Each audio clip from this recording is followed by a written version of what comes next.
Hey guys, how are you? Checking in here, Bowie, on our daily videos on my surviving life with a puppy. My big guy's right here. Let's see if I can just slide this down just a little. Perhaps, whoops, that's not what I wanted to do. All right, there we go. So what we're doing is we're working on a little resource guarding, okay? So what happens is with a bully stick a couple times he got a little grumpy. So I have this, which as you can see is a bone. It's got some meat flecks on it and stuff. Pretty high motivating. And what I've been working on this for a little while. Now the thing is, he's when he had a bully stick, I think it was a bully stick, or was it this? I gave him this at one point, and he gave me a little growl, and I immediately just took it away from him. Growl didn't really work so well, and it says, "Aha! I got to work on that." Now, resource guarding is something that these guys, scent hounds, are famous for because they're so crazy about food that it's easy for them to get hung up with it. So what I've been doing, and it has been working, is when I'm giving him this bone, first I'll do a lot of this stuff together where I will hold it for him, make it easy for him to pull out these little pieces, actually help him out. I'm not taking it away. I'm helping him. He's getting to enjoy this. We enjoy this together. Now he's kind of a lap dog, so a lot of times he chooses to come sit on my lap, even with the bully stick, so that or the bone here, which is a good thing. It tells me that he's comfortable with me doing this. So what I've been doing over the last couple days is I've been doing this before he ever growled. So like from day one when I gave him a bully stick, I had my kids and first I did it, but then I had my kids come over and just kind of pet him a little bit while he was doing it, so he didn't get very possessive over it. Okay, but as time goes on, he got, he got a little excited and grumpy about it, which is, like I say, very typical.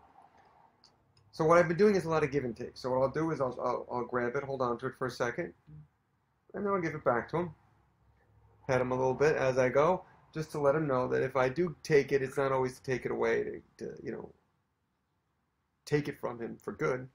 That I'm just taking it for a moment. Don't worry, I'll give it right back, and do these give and takes. And that's what's important to do when these guys are very young, to know that when you come over and take it, it's not mean that it's going away for good. Maybe you're just taking it for a second and you give it back. So I've been doing a lot of give and takes. And also I'm kind of, I do would be a lot of goofy sometimes. Like I'd say, what do you got? You got your bone. Oh yes, you got your bone.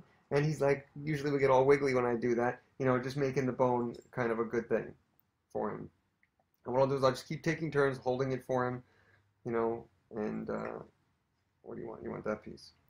So I'm holding it for him, and we're doing this together. We're sharing this experience. It's not something he's going to take away and hide in a corner. To me, that's a kind of a red flag. We want it to be an experience that we can share together, and he doesn't have to feel like he has to go off in private. This is something that he can feel comfortable with enjoying, with us and the whole family. So since it was interesting when he grabbed my wife recently, he had the bully stick, and I was doing this stuff with him while I was doing it. And I was actually sitting on the couch behind me, and he was sitting next to me chewing on it, and my one daughter comes up next to him and just starts petting him like this and goes, "Hey, Bowie, how you doing?" Not a problem at all. And then my wife came over and she did the same thing, very jovial. She's like, "How's my Bowie? How's going on?" And as soon as she came close to him and went to pet him, he growled, and at which point I took it away. So that tells me that, okay, a lot of it is, partially it's about a relationship. I've been doing a lot of this so he feels more comfortable, whereas my wife has not had as many opportunities to practice this, so she doesn't have the relationship. So just because I do it doesn't mean it's going to translate to my wife or my kids. So I'm going to do it first to kind of build the association, and then I'm going to let my wife and my kids try. I would never let my kids do it if I wasn't really comfortable. So I'm supervising all of this. I'm there all the time. And luckily my kids are smart, and they're very dog savvy at this point, and they know how to behave around dogs. And if he gives a little growl, what they do is they just walk away and they tell me, "Oh, he just growled when I went down." I said, "Oh, really? Okay, and we're going to go take care of that."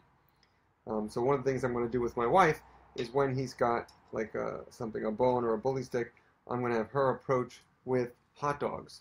Come over, give him a hot dog, and walk away. Come over, give him a hot dog, walk away. Come over, pet him, give him a hot dog, walk away. Come over, take the bone for a second, give him a hot dog, give him the bone back, walk away.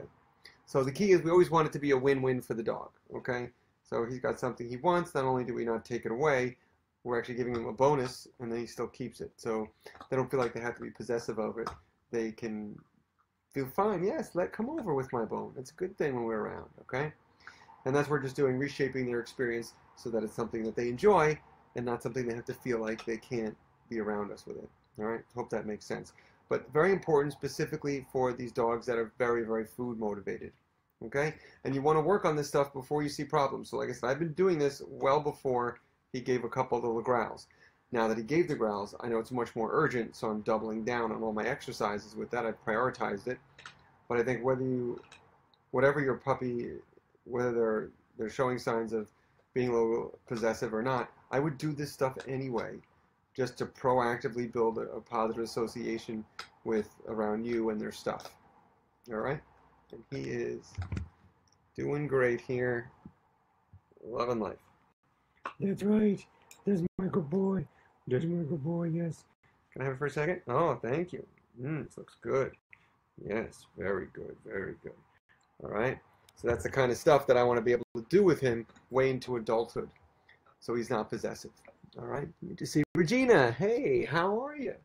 How you doing? Thanks for checking in. Hope you're doing well. But there you have it. So that's what we're working on today, a little resource guarding, make sure he's not grumpy around food.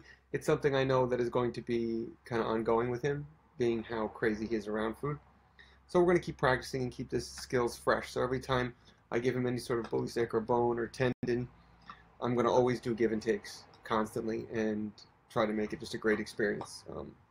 Like I said, it's already working because a lot of times he brings it over to me. He wants to sit near me with it, and have it. So it tells me that that's a good thing. He feels comfortable doing it. And, we've taken him to restaurants and stuff where we sit outside and put him on our laps. He holds a bully, chews on that while we have, something to eat. So, and that's what we want. I want him to be able to be comfortable while we're eating dinner, not focusing on other things, just doing his own thing. So that's it. There you have it. Thanks for hanging out with us and checking out our progress. We'll check in with you soon, but enjoy the day. From Bowie and I, we say, see you later. That's right.